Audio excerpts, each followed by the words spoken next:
This is RedPubPod. RedPubPod. RedPubPod, RedPubPod. Wait a minute.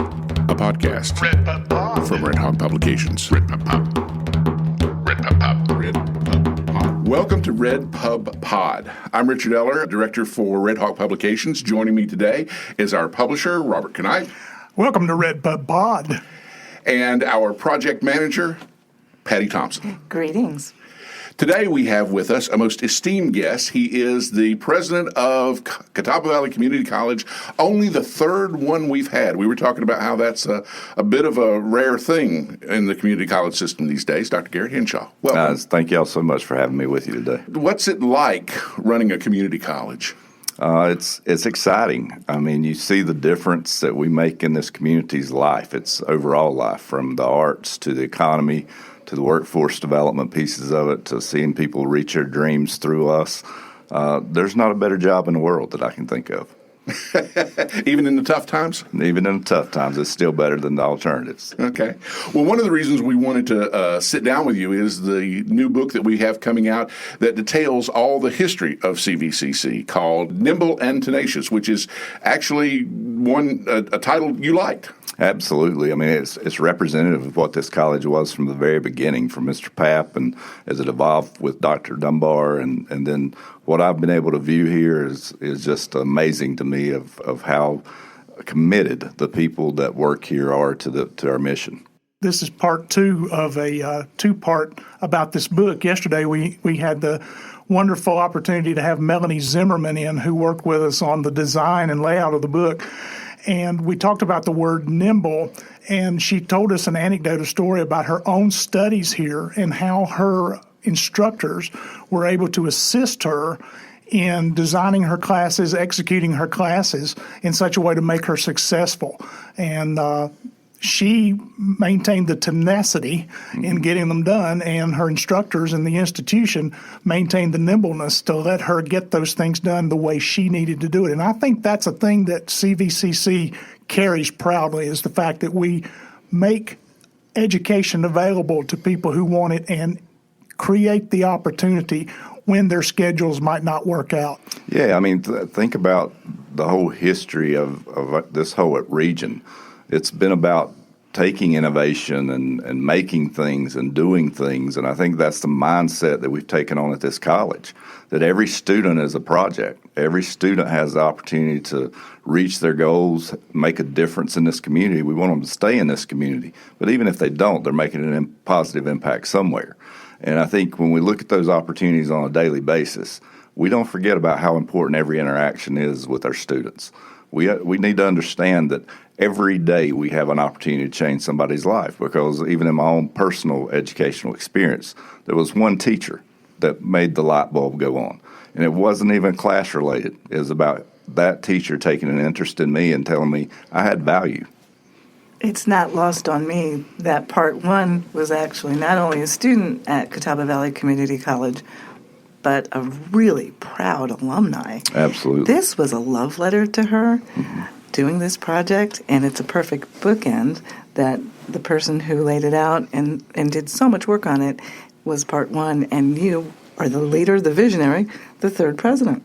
Well, it's one of those things where I get opportunities to meet people that are our alumni every day, whether I'm at Walmart or wherever I'm at, and I hear about the impact that this college made in their life and where they're at in a trajectory and what it did for their families.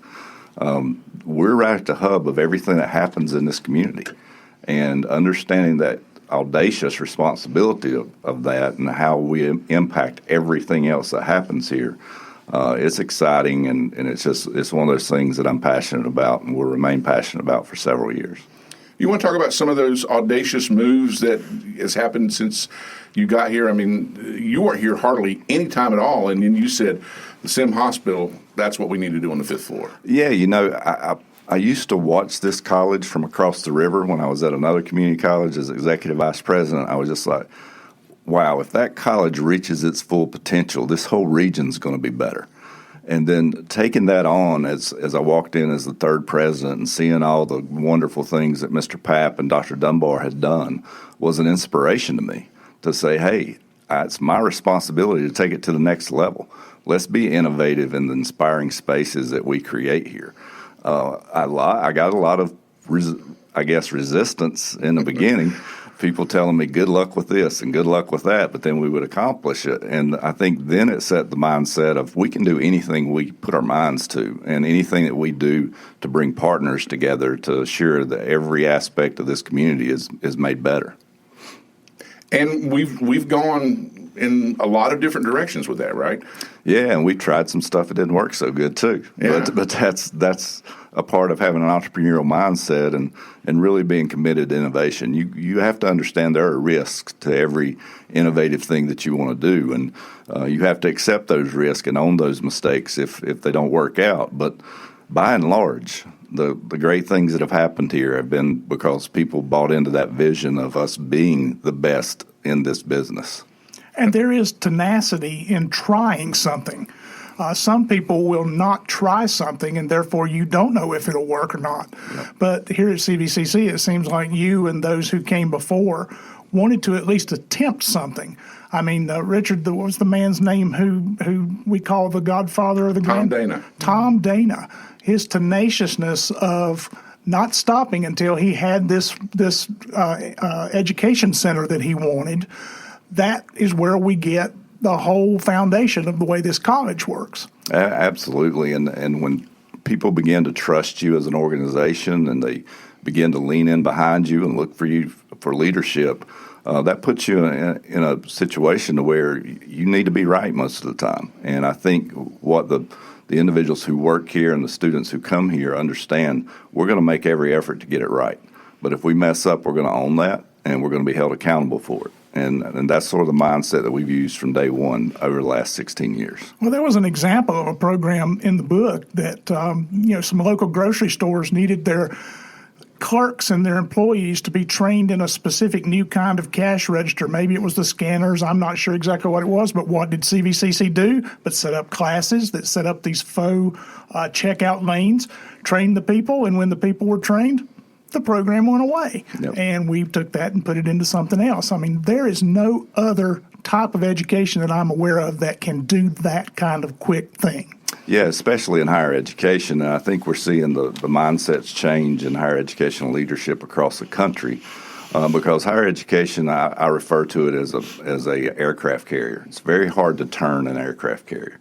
I think we've become the U-boat. We identify those opportunities, and if something's not working, then we call time out, stop it, and rebuild it. We rebuild it based upon what the needs of our community. And the furniture program is a prime example of that. It was the mainstay program for this institution for 40-some years.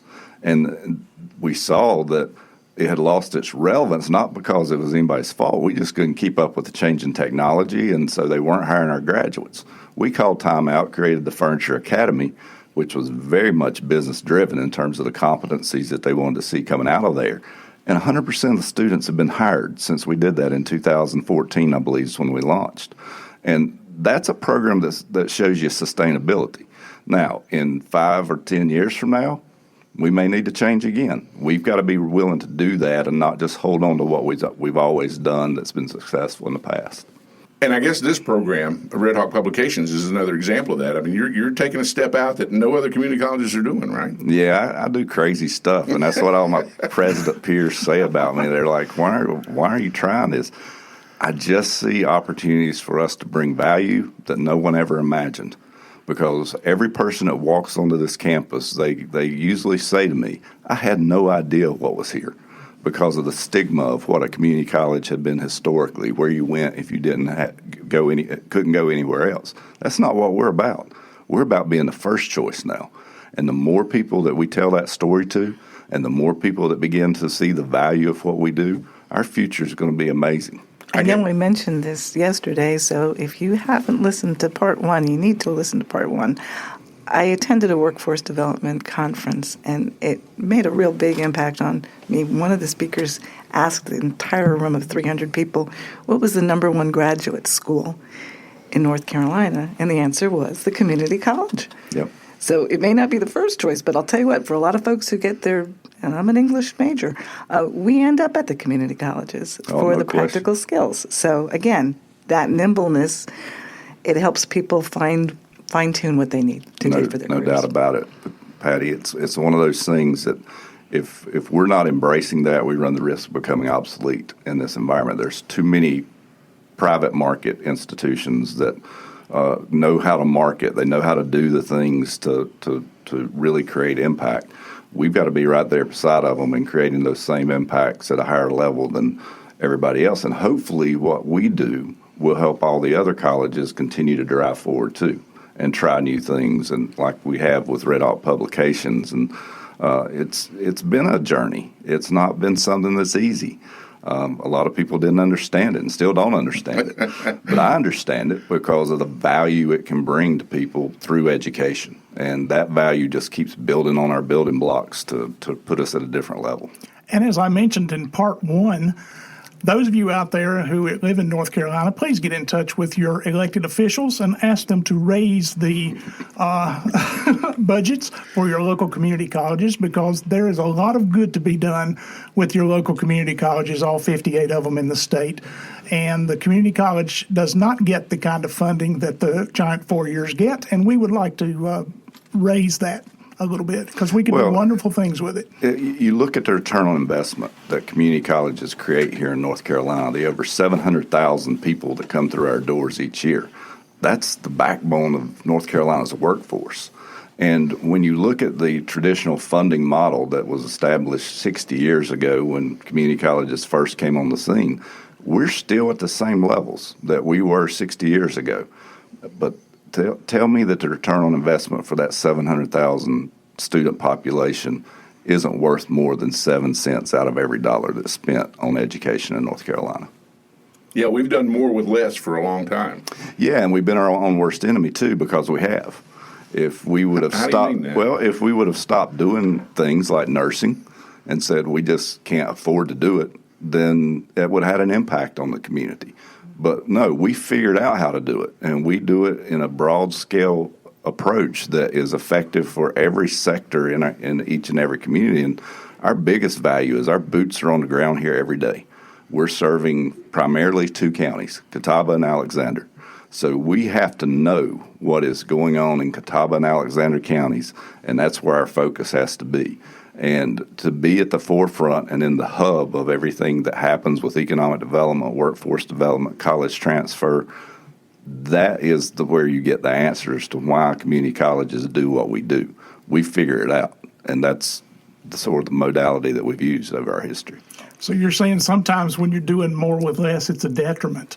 Yeah. It's kind of like one of our colleagues, Richard, that tells us, stop working so hard and making the rest of us look bad. Well, we get that. It's a detriment because then everyone expects you to continue to do that. And we operate on such slim margins in the community college system that, we're having to make some hard decisions, especially in rural North Carolina right now, trying to figure out, okay, how do we prop up our small businesses? How do we assure that we can provide a talent pool to these new businesses that want to come into this area? And that's a constant challenge for us, and it really stretches us to where we run a lot of risk when we say yes to these things. One thing I noticed in the working through the text is that we started out as a workforce development, an industrial helper to business in the community. And then we got into curriculum, college transfer courses. But now our newest building is right back to that first objective. So we've kind of come full circle in it, haven't we? Yeah, workforce development's the core of what we do. The opportunity for open access through community colleges, we don't turn away anybody. We take everybody where they're at and take them to where they want to be, as Dallas Herring would say. And to be able to do that, but have a keen focus on the core mission of what we were established to do, is an important transition that I think all colleges are going through right now. They're looking at these new centers. They're looking at building these innovative spaces for new business startups and incubation and that sort of thing. And it really is where we bring the most value to the state of North Carolina. And sometimes that's partnerships, because we've not only got with Manufacturing Solutions Center, then we've partnered with Gaston College to do the Textile Technology Center. Yeah, it's all about partnerships, and I tell everyone that I speak to that's our secret sauce here, is we know how to partner. We don't have to compete. Competition's kept in place, but we're going to work together wherever it's going to benefit this whole region, especially here in Catawba County and Alexander County. If you look at the latest census data, we were the only county in our region that actually grew in population. So whatever we do here at this institution is going to have, if it's a positive thing, it's going to have a positive impact on all those other community colleges around us, because it's going to give them other opportunities, and we're open for partnership with any program of study that we start. We're open for partnership for anything that they're doing to where we can move more people through our system. You really love hammering out those partnerships and forging those new relationships, don't you? Yeah, I do, because I get the, like we used to say in Yadkin County, hey, y'all, watch this. And Sometimes that's famous last words, but okay. But we set the example. It's the history of the community college system in here in North Carolina. 58 colleges fought each other tooth and nail on marketing and everything else. And I'm like, I don't really care where people go, but if they choose the community college system, we all win. I will say one thing. It's funny you should say, hey, y'all, watch this. That seems to have been the impetus of this campus. Mm-hmm. I mean, it was from Thomas Dana and Papp and Dunbar. And you're the third to take the torch. Every single one of you, from the moment this campus was conceived, it was a, hey, y'all, watch this attitude and having to partner. Yeah. So I commend you for keeping that torch lit. Well, I loved the first of several meetings I had with Mr. Papp, because he told you exactly how it was. And he said, I had to buy the pencils and I had to buy the paper. I had to do all that stuff. He says, you don't have to worry about that now. So just take this thing to the next level. Build upon what we've done and make this college something that this whole region will be impressed with. Yeah, and I think we've done that. I mean, in your 16 years, this campus doesn't, I said this on the last podcast, if you were a student here in the 80s and 90s, you need to come back and see what's different, because there's a lot. Yeah, I want that. I had no idea, because it is changing, and it's growing with the community around us and responding to the needs of the community, and creating inspiring spaces for learning, to me, is one of the most critical things that we do.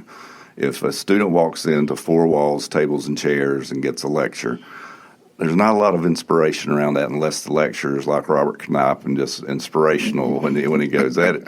But if we build spaces where a person feels good the moment that they walk into our facilities, they've got a chance to learn at a much higher level. And that's that connectivity that we look for every individual that comes onto our campus. Well, and that's some of what I think we're able to do here that makes Redhawk Publications interesting, in that we followed your lead on this and partnered with our photography program, our graphic arts program, our print shop. Anybody that wants to do something that is helpful on campus, or we can use their resources to help train their students. It always works out pretty well. And really, it's partnering with people who want to say, hey, y'all, watch this. Yeah.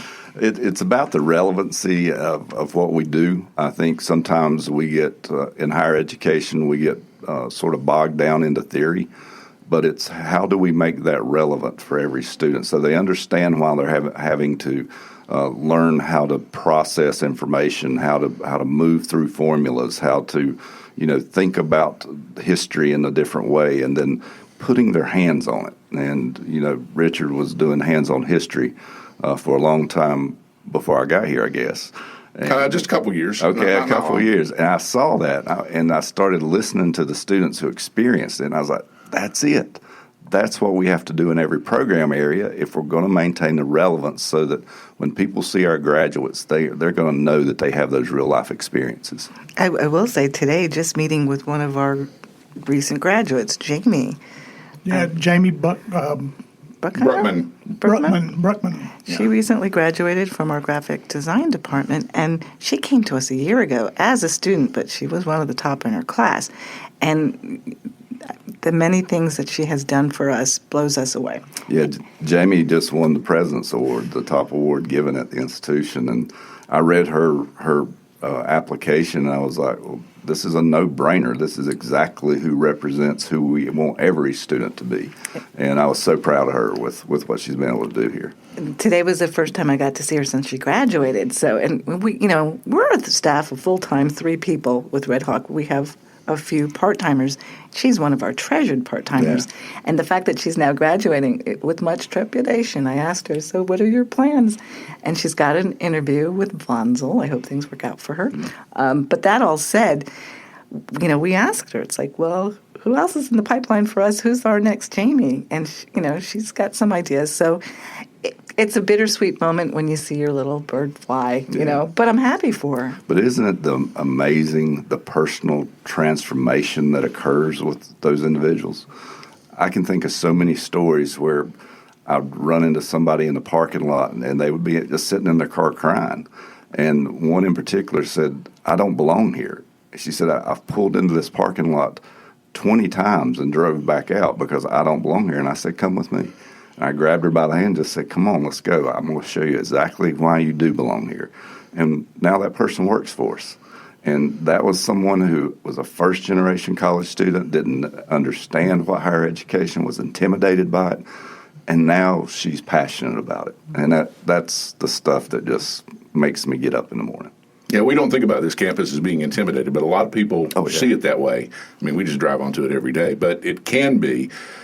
But I think once if they can just get over that first hump, that first class, that first test even, and be successful there, then you start feeling a whole lot better. It's not rocket science. It's just a class. Well, the thing about it is our society, our culture loves to put labels on people. So a lot of these individuals have been told they're not smart enough or they're not good enough. We give them the opportunity to see how good they can be. And if we approach it from that standpoint, the results are just incredible for the success stories that we have, as Melanie Zimmerman represents, and now Jamie and all the other thousands and thousands of graduates that have experienced our environment here. That's one of the things that led me to employment here back in 2007, was the fact that I had an opportunity to work at Lenore-Ryan, and I just asked myself, do these kids at Lenore-Ryan need you as much as the kids at CVCC do? And it just dawned on me that the kids at CVCC could use me better than what the kids at Lenore-Ryan could. And over the years, when you tell a person that they're smart and they burst into tears and say, nobody has ever told me that I'm smart, and they're 30 years old, you really don't understand what things are withheld from some folks. Absolutely. That you give them as an educator. And this is sometimes that place where people will come to get that last place that is going to help them find a dream. Yep. And when an instructor helps them or moves on something or tells them, you got this, you can do this, and they realize they can, that's power in that. Well, when you think about the types of individuals that come into these walls or through our online platforms, these are individuals that most likely have had issues in the past. And I remember one student who came here and said, I've got a criminal record. There's no hope for me in the future. And I said, no, come on. Let's see what we can do. And he ended up being the president of Phi Theta Kappa, went on to UNC Chapel Hill on a full ride, and now is a lawyer. That's somebody that mattered, and it's somebody that we took under our wing and said, let's go, let's reach your full potential, and that's the way we approach every student. And we got one like that. I mean, think about Josh Proby, who I met through the Office of Multicultural Affairs, who also had a criminal record, but wrote while he was in prison and wanted to know if there was an outlet for that writing. We said, absolutely there is. Yep. We published. He's gone on to a larger publishing company and also an entrepreneur, right? Yeah. He owns his own trucking company now, and he's also got several other programs. The guy's just got a magnetic personality, and he just loves to get up on the stage and give you advice, because if there's been a mistake to make, Josh has made it, and he'll tell you how to avoid it. And the thing about it is those stories are endless, and they're all around us. And so the way I approach leadership here is why shouldn't we do this for our students? If it's going to give somebody an opportunity to be one of our stories, why shouldn't we do these things? It may be harder, but they're worth every ounce of effort that we put forth. And I think if there's a base thing that Redhawk Publications can hang its hat on is capturing those stories. Because the more people that know what these folks have gone through to be here and to be successful, the more they not only appreciate them, but appreciate those who helped them. And that's the community college. No question about it. We're about inspiring the future.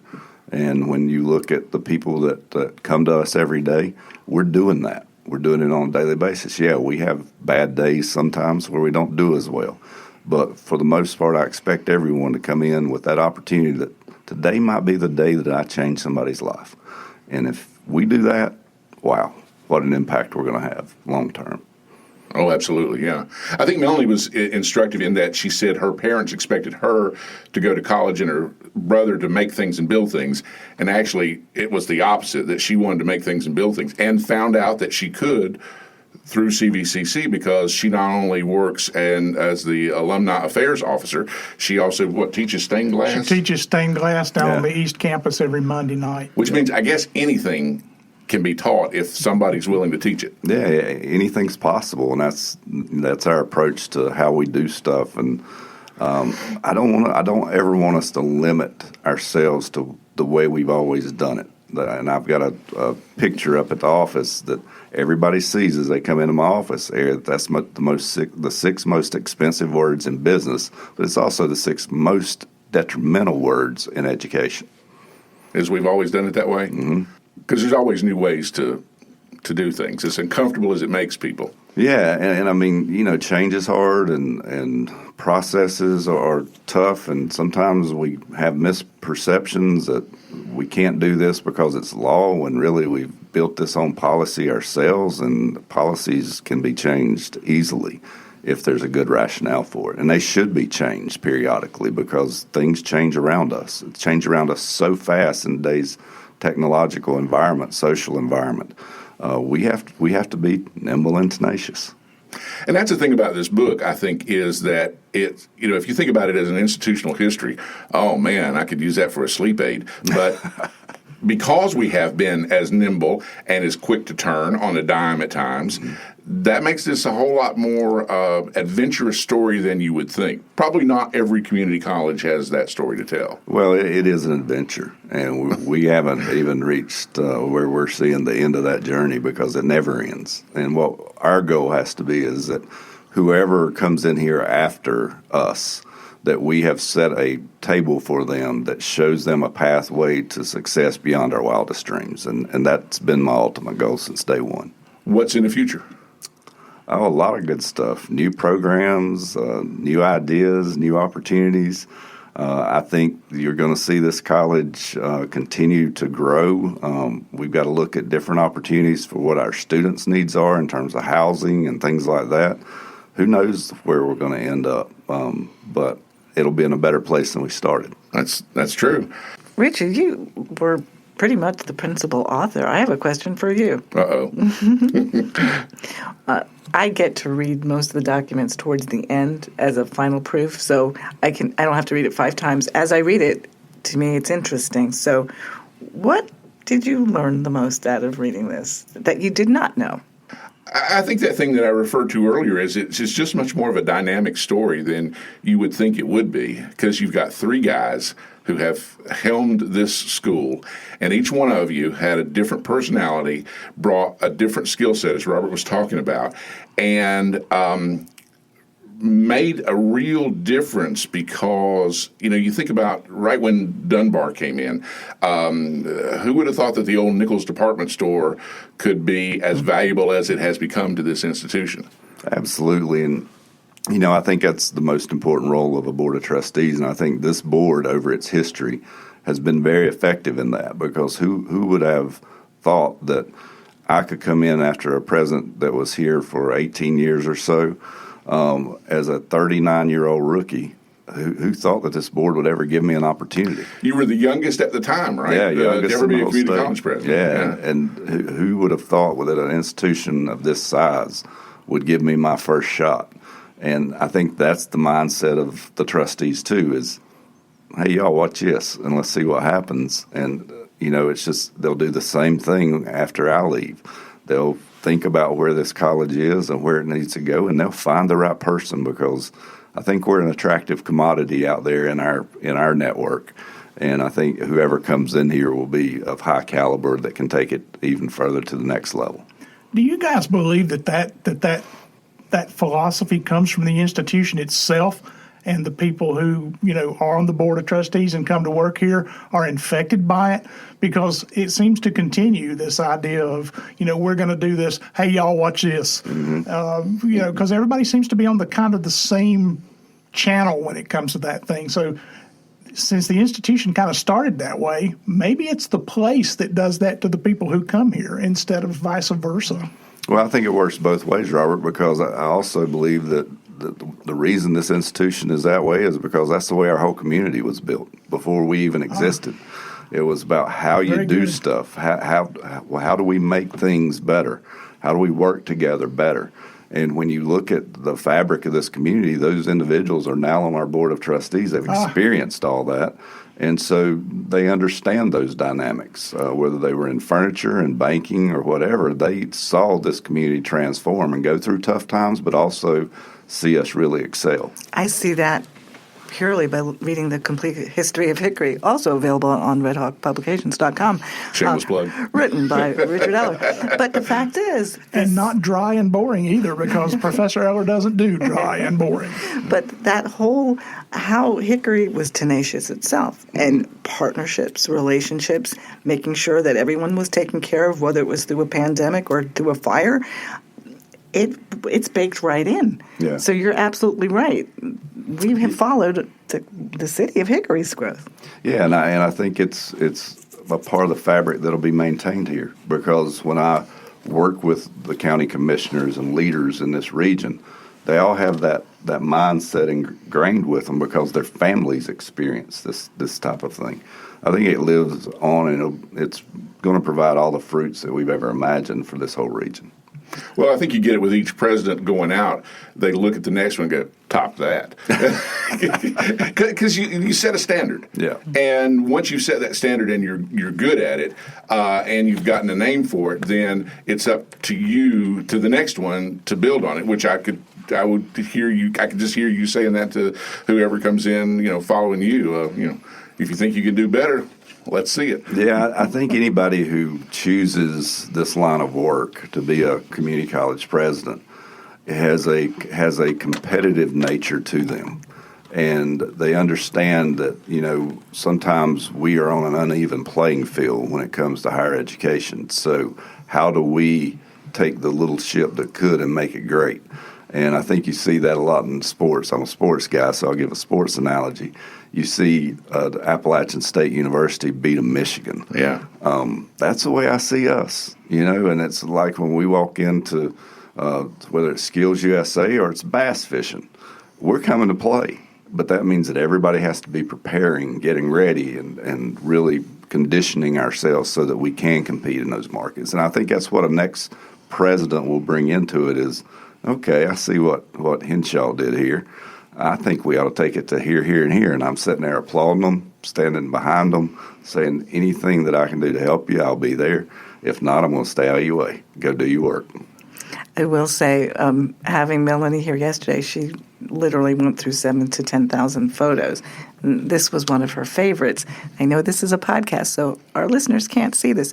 I'll put this up somewhere. But that said, it's a lovely photo of all three presidents. And Dr. Hinshaw, this must have been when you were newly installed. Yeah. But it's amazing to be able to see a photo with Mr. Papp, Dr. Dunbar, and Dr. Hinshaw. And I know at some point, I need you to be here for at least 6 years, the torch will be passed. But that said, this is something that you should take great pride in. Yeah, that was a unique moment there. It was at a Rotary Club meeting where I was being inducted. I think we were pinning Mr. Papp and pinning Dr. Dunbar for some accomplishment that they had with Rotary, and it was just so awe-inspiring for me to be able to stand in front of both of them and watch the three of us interact, because they were sort of looking at me, who's this numbskull coming in here? But I think I'll be in that same boat. I may be looking back and going, wow, good luck to you. I don't know if you'll make it or not. And ladies and gentlemen listening out there, I will post some of these pictures at RedHawkPublications.com, where the book is already on sale for pre-sale. It's regularly $40. It's on sale for $30 if you buy it on the pre-order, and you will get a free alumni bookmark, and you will get free shipping while supplies last. You'll also get a nice dose of 1980s hairstyles, 1970s leisure suits, and a whole bunch of nostalgia if you've been here as a student at Catawba Valley Community College. So go to redhawkpublications.com and pre-order that bad boy today, and we'll make sure that you get one as soon as they roll off the press. They're going to be hand-assembled right here on campus, where we are printing them, making them, creating them, not sending them offshore, doing them right here at Catawba Valley Community College. Because that's what we do. That's right. Well, on behalf of, and we were trying to come up with a number yesterday of how many students we serve. And it's got to be in the hundreds of thousands, given how many we have on campus at any given time.